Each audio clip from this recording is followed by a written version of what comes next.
नमस्कार। भारत का इतिहास बड़े बड़े साम्राज्यों की कहानियों से भरा है, लेकिन कुछ कहानियां ना कहीं दब सी जाती हैं। आज हम एक ऐसे ही शक्तिशाली लेकिन शायद थोड़े कम सुने हुए राजवंश की कहानी में उतरेंगे, दक्कन के राष्ट्रकूट वंश की। एक सवाल से शुरू करते हैं। क्या ऐसा हो सकता है कि एक मंदिर बनाया जाए, ईंट पत्थर जोड़कर नहीं, बल्कि एक पूरे के पूरे पहाड़ को ऊपर से नीचे की तरफ तराश कर? सुनने में अजीब लगता है ना, पर यह कोई कल्पना नहीं है। और इसका जवाब, हाँ, वो हमारे आज के सफर में ही छिपा है।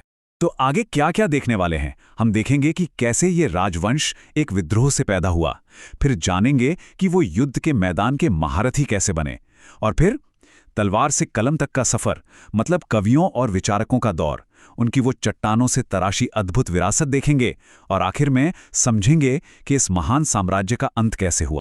तो चलिए शुरू करते हैं पहले अध्याय से।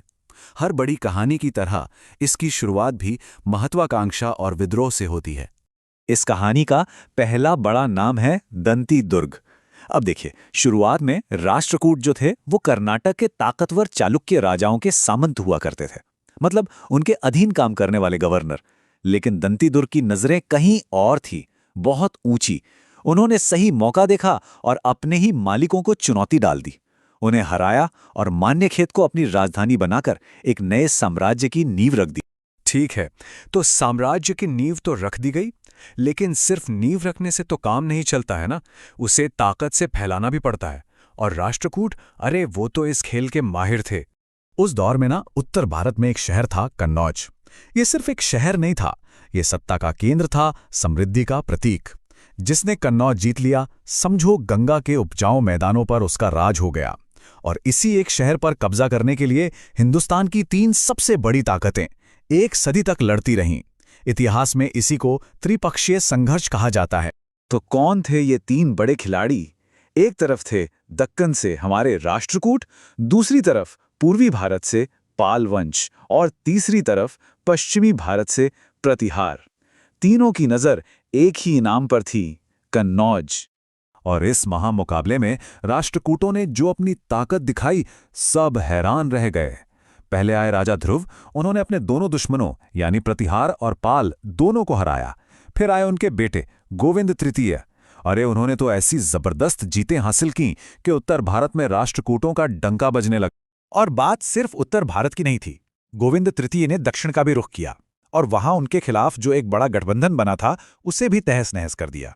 मतलब ये साफ हो गया था कि उस वक्त पूरे भारतीय उपमहाद्वीप की सबसे बड़ी मिलिट्री पावर कोई थी तो वो राष्ट्रकूट थे। लेकिन एक महान साम्राज्य की पहचान सिर्फ जंग के मैदान में नहीं होती। तो अब जरा तलवारों को म्यान में रखते हैं और देखते हैं कि राष्ट्रकूटों ने कलम को कितनी अहमियत दी।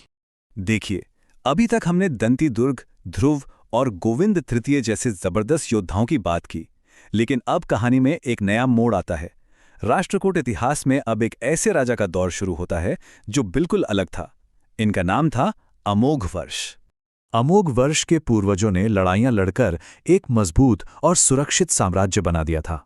तो अमोघ वर्ष ने उस शांति का इस्तेमाल किया।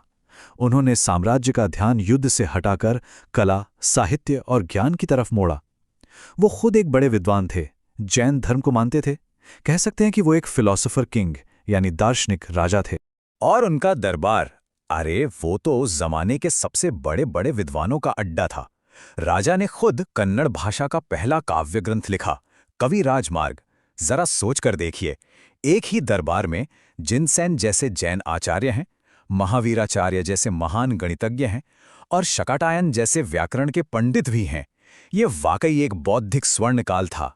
और राष्ट्रकूटों का नाम सिर्फ भारत में ही नहीं गूंज रहा था।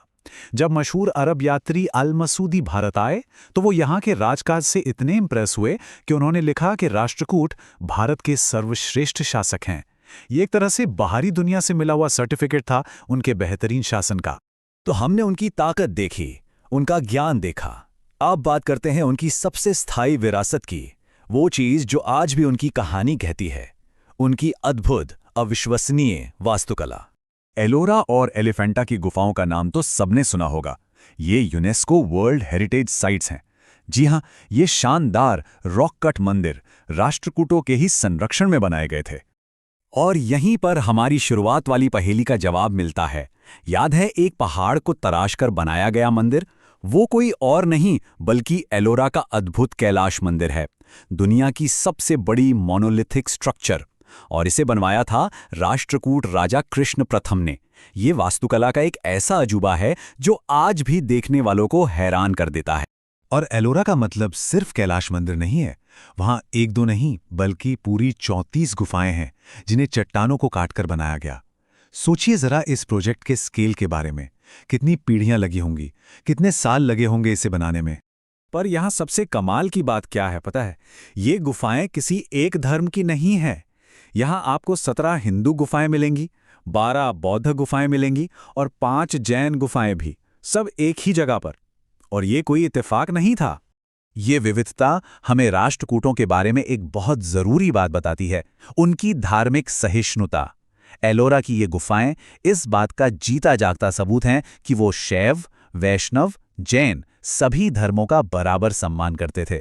इतना ही नहीं, उन्होंने तो मुस्लिम व्यापारियों को भी अपने राज्य में बसने और अपने धर्म को मानने की पूरी आज़ादी दे रखी थी। लेकिन कहते हैं ना, हर उदय का एक अस्त भी होता है। तो हर महान साम्राज्य की तरह राष्ट्रकूटों की कहानी का भी एक आखिरी पन्ना था। चलिए अब उस अंतिम अध्याय को भी देखते हैं। और देखिए इतिहास कैसे एक चक्र के तरह घूमता है। साल 973 में तैलब द्वितीय नाम के एक राजा ने, जो कि एक नए चालुक्य वंश का था, उसने आखिरी राष्ट्रकूट राजा को हरा दिया। मतलब सोचिए, जिस चालुक्य वंश को हराकर राष्ट्रकूट सत्ता में आए थे, आखिर में उन्हीं चालुक्यों के एक वंशज ने उनके साम्राज्य का अंत कर दिया। तो योद्धा राजा, कवियों के संरक्षक, महान निर्माता राष्ट्रकूटों ने एक साम्राज्य के हर पहलू को जिया। उनकी कहानी हमें एक बड़े सवाल पर लाकर छोड़ देती है कि आखिर इतिहास किसे ज्यादा याद रखता है, तलवार के दम पर जीती गई जमीनों को या फिर चट्टानों को तराशकर बनाई गई उन कलाकृतियों को जो हजारों साल बाद भी हमें सोचने पर मजबूर कर देती हैं। इस पर सोचेगा जरूर।